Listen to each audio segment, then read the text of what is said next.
So that brings us to today. And as Jan has shared, our message today is standing on Shiva. So how do we do that? How do we stand on Shiva? So Jan has already shared a little bit about who Shiva is, and I'm going to share a little bit more with you. So briefly, Lord Shiva is a Hindu deity who is known as the destroyer within the Hindu Trinity. He is the Lord of meditation, depicted seated in deep meditation. Shiva is thought to be humankind's first teacher who taught through silent meditation and served as an example to achieve freedom from the cycle of death and rebirth. He is also known as the Lord of Lords and is the most popular god of Hindus. Shiva has long been described as the first yogi. He is known as the one who first put the seed of yoga in the human mind. So I want to share a picture because I love a visual. I'm going to share a picture of Lord Shiva. Can y'all see that? Good. So I'm going to share some other symbols. Some of them Jan has already mentioned when she was guiding us in the meditation. The trident, it represents Shiva's three aspects of creator, preserver, and destroyer. The cobra represents passion and desires. By wearing the snake around his neck, Shiva conveys to all his devotees that he has overcome his earthly desires. The bull, the symbol of cosmic order or law. When you are righteous and truthful, the infinite, innocent consciousness is with you. Ligam symbolizes raw power, represents the seed of the universe, demonstrating Shiva's quality of creation. River Ganga flows from the Shiva's divine head. It represents knowledge that flows. The tiger skin. Shiva wears a tiger skin, which symbolizes the victory of the divine force over animal instinct. Bees. Shiva carries a string of bees in his right hand. This symbolizes grace and a meditative life. And third eye, and Jan guided us to connect with our third eye, which was so beautiful and so deep and so powerful. The third eye signifies the destruction of the world of Maya, the world of illusion. It is an eye of wisdom, which provides us with the faculty to distinguish what is right and what is wrong. And Ernest Holmes refers to Maya in the Science of Mind text. He writes, the illusion of the mind, the mirror of the mind is Maya. He also says the illusion is in the way we look at things. So I'm going to stop share just so I can see more of you all. So I hope that gives you a good sense of who Lord Shiva is and some of his qualities, because this is what we get to stand upon. When we say stand on Shiva, this is what we're talking about. Those qualities of Shiva is what we get to stand on. So I want to share one of the Hindu stories of Shiva. And there are so many, but I'm going to share this one that CSL shared in the outline for today's talk. And I just want to get something.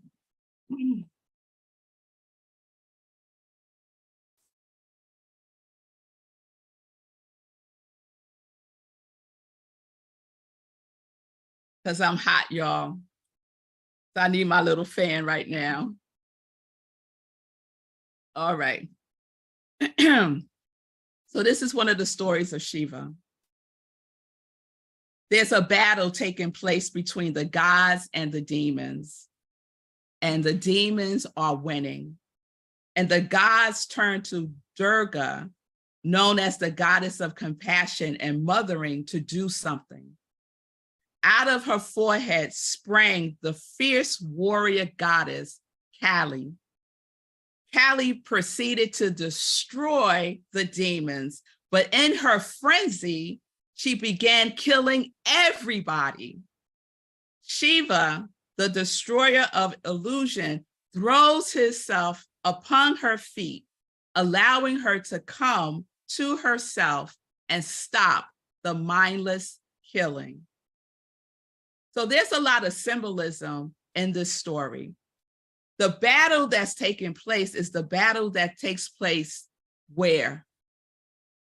Within us. The battle that takes place within us. We're talking about our theme, speaking truth to circumstances. The battle that we sometimes have with the circumstances and the conditions of our life. The battle is the world of effects, because we know that circumstances, conditions are effect. They are not cause, right? The battle with our personal reality with a small r, and the truth reality with a large R. The battle of trying to figure it out with our own limiting understanding. We get caught up in doing it our own way. Anyone get caught up in doing it their own way? Thinking they know what's best? I think every single hand should go up. Gonna have to fan on that one. Yes, we get caught up in the world of 10,000 things. We get caught up and then we become frenzied like Callie did. And we just want to kill everything that's in our way, right? We want to kill what might happen. We want to kill what had happened. We want to kill people who we think caused it to happen. But until we turn away from the condition, from the circumstance, by destroying our perspective, we are going to be in a world of chaos. We are going to be in a world of chaos. Shiva, the destroyer of illusion, threw himself upon Kali's feet, allowing Kali to stop and to come to her right mind. When we go to war with conditions, we can get lost in the battle, forgetting our real purpose. Some of us are at war with ourselves. We're at war with the past. We're at war with forgiveness. We're at war with people in our lives. We're at war with our thoughts. We're at war. Some of us are at war with our very purpose for being here. What brings us back is remembering who we are and standing on the truth of our purpose, standing on the truth of Shiva's, right? So we can turn to those qualities of Shiva that I mentioned to sustain us, to ground us, to anchor us, to stop us. Sometimes we just need to, I can't say stop, sometimes we always need to stop. When you find yourself out of your mind, in a frenzy, running in circles, hyperventilating, we need to stop. I say take a sacred pause, take a deep breath. Gather yourself up is what I do, right? I go, girl, where are you going? And I go get myself and I gently bring her back. I just gently bring her back and I say, it's okay. It's okay. Where are you going? Come back. Remember. Y'all think I'm playing. I really do this. Remember who you are. Remember who you are. So the qualities that we get to stand on are creator, preserver, destroyer, passion, desire, righteousness, truth, power, knowledge, wisdom, divine force, grace, simple living, and meditation to stop us, to stop us, to stop us when we find ourselves in that battle with our circumstances, with the conditions that may challenge us. Again, the conditions are temporary. If we could just remember that right there, that this too shall pass, if we could stop ourselves long enough to remember that, half the battle would be won. Yes? When it feels like we are fighting for our lives, those circumstances and those conditions seem so real. I don't want anybody coming up to me saying, oh, it's just an illusion. No, get out of my face. It's real to me in this moment. It feels very real, right? So we don't deny what we're going through. We don't deny the challenge. We don't deny the circumstances or the conditions, but we have a choice. We have a choice about the way in which we will be with it and be with ourselves. We can take a stand for ourselves. We can stop by standing on Shiva. We can use the power of Shiva to speak truth to the circumstance, to speak truth to that which feels like it is destroying you. What are the illusions that have taken form in your life that need to be destroyed? What are they? Are these circumstances representing the opportunity for you to stop and stand on Shiva? Could it simply be an opportunity for you to remember who you are again, to come out of that you're being hypnotized by the condition, Red Dev, right? Is it an opportunity for you to stop, come out of that daze, and recall and remember who you are? Ernest Holmes writes this in the Science of Mind text. He writes, form comes and goes, but it is not self-knowing. Form is within the formless. Form is not an illusion, even when it is in the form of disease. It then represents a false conclusion, but it is as real as it is supposed to be. If the formless did not take form, spirit would never arrive at self-realization. Forms come and go, but the power back of them is changeless. Form is temporary, but the mind is eternal.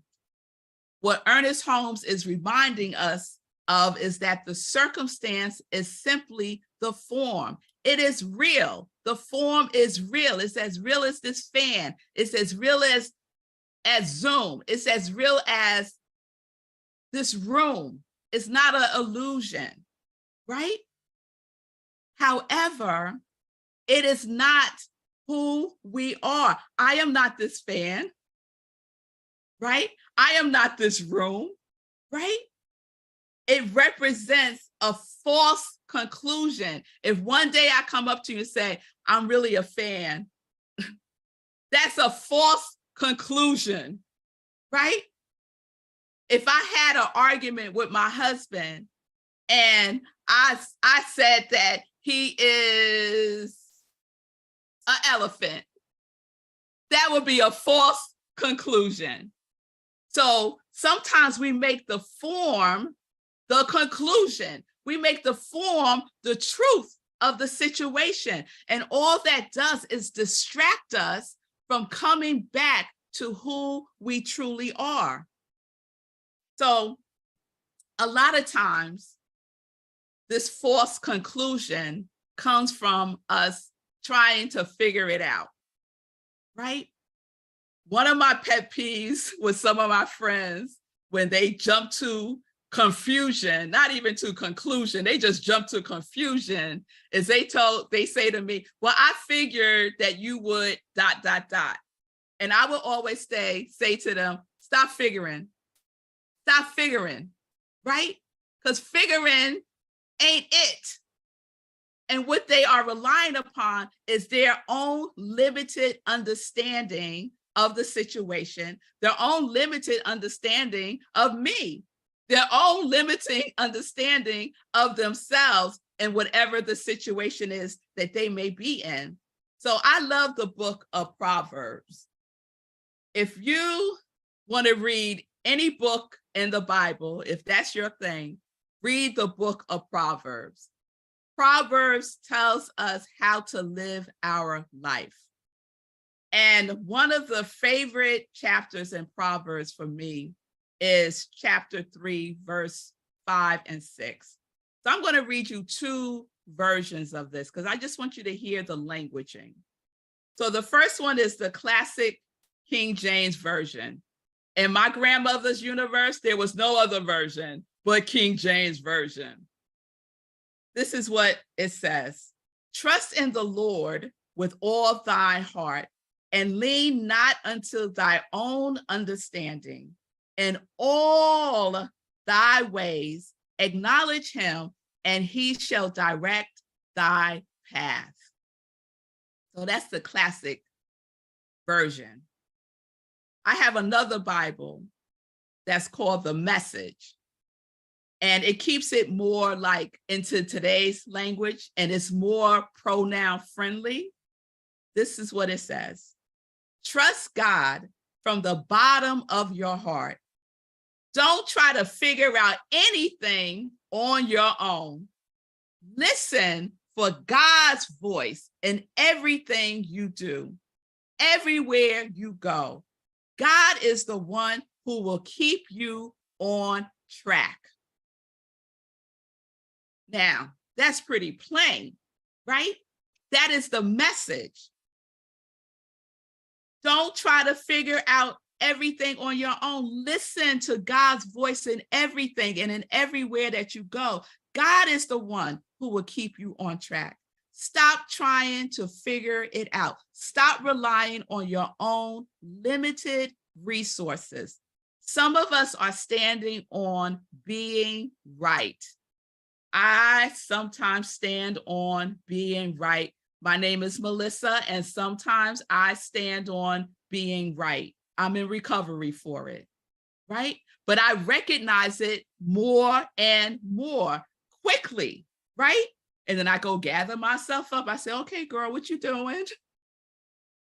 Everybody can't be wrong. Some of us are standing on pride. There's a saying that goes, pride goeth before the fall. Pride goeth before the fall. So let's be humble with ourselves. Yes? Before you fall, stop and go within. Listen to God's voice, that still small voice, that indwelling spirit, the all-knowing, the everywhere present, the infinite intelligence. Stand on God's understanding, not solely on your own. That will keep you on track. That will limit your time on the battlefield. Come on, y'all. That will keep you off the battlefield. Keep you off of the battlefield. That will keep you in perfect peace. For we know that keeping our minds steadfast on God and trusting God keeps us in perfect peace. And the other thing I want you to know, I was just having this conversation with a dear friend of mine who believes that the universe is testing her. And that's why she's having such a challenge. But this is what I believe, and you don't have to agree with me. I don't believe the universe tests us. I don't believe that God tests us. I do not. The battle is not a test. The universe is not testing us. The universe is not teasing us. The universe is not tempting us. Each battle is an indication that our school is simply in session, as Gary Zukav loves to write about in The Seat of the Soul.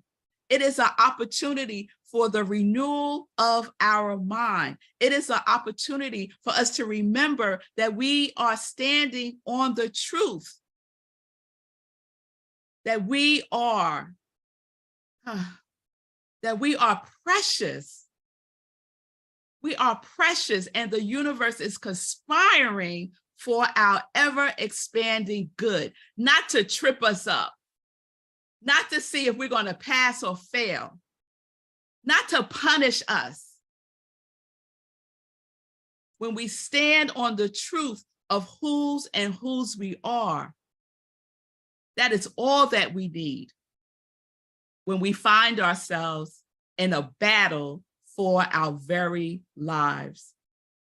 So we can use the qualities of Shiva to support us in remembering to come to our right mind, to see with our third eye and stop the mindless killing of who God created us to be. It's time to channel your inner Shiva and take a stand for life, for your life, for our sisters and brothers' lives, for our siblings' life. It is time that we take a stand for each other. The time is now, y'all. The time is now to take a stand. And guess what? You don't have to feel ready. Some of us get caught up in, well, I'm not really ready yet. I need to have these things in place before I live my divine life, right? You don't have to be ready. You do not have to be ready. The only thing you need is to be willing, to just have a willingness, to have a little faith, right? Are you willing to stand in the depth of who you truly are? Just a willingness to do so. The ready will catch up. The ready will catch up. That saying, ready, set, go, I flip it. I was reading Draw the Circle, that book, the 40 days, Draw the Circle. And one of the days is flipping ready, set, go to go, set, ready. Just go. Go live your divine life that was designed for you. Go. You are qualified right now to go. Just move. Just move. Take a baby step. That's all that is required, because you are not a problem. You are not a problem. If you grew up and someone told you that you are a problem, what is wrong with you? There is nothing wrong with you, beloved. You are not a problem. You are not the condition. You are not your circumstances.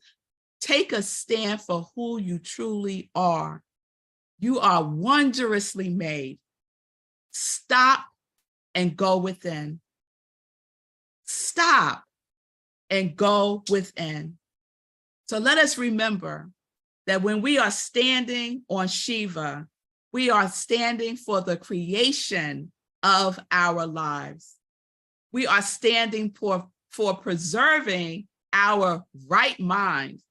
We are standing and destroying the illusions of conditions. We are standing as passion and desire. We are standing as righteousness. We are standing in the truth by using the power of good, divine knowledge and wisdom. You are a divine force individualized. You are experiencing grace and simple living and meditation. So stop. Practice your truth statement. Do something today to anchor yourself in standing in the truth of who you are. Speak it every single day. We have to do something different if we want to have a different life. It's as simple as that. If we keep doing what we've been doing, we're going to keep getting what we got. If you want something different, we have to do something differently.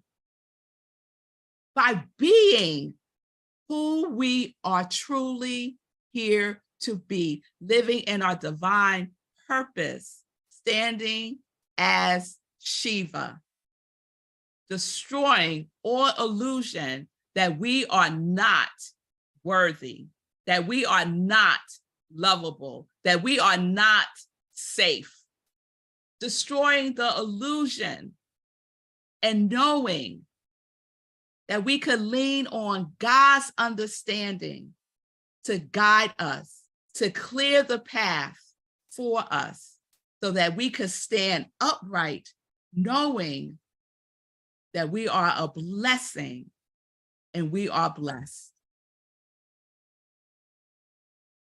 So I want to close this.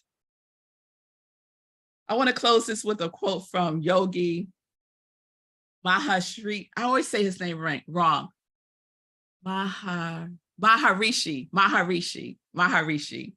So he's the Hindu religious leader who introduced the practice of transcendental meditation to the West. And I'm a TMer. I just been a TMer for about a year or so. And I tell you, this form of meditation has transformed my life, So I meditate 20 minutes at a time, twice a day. I focus, I choose my mantra, but the wonderful thing about this is that it's gentle and kind. There's no judgment in the meditation. There's no, I did it wrong, I did it right. There's no, oh, I fell asleep, I messed it up.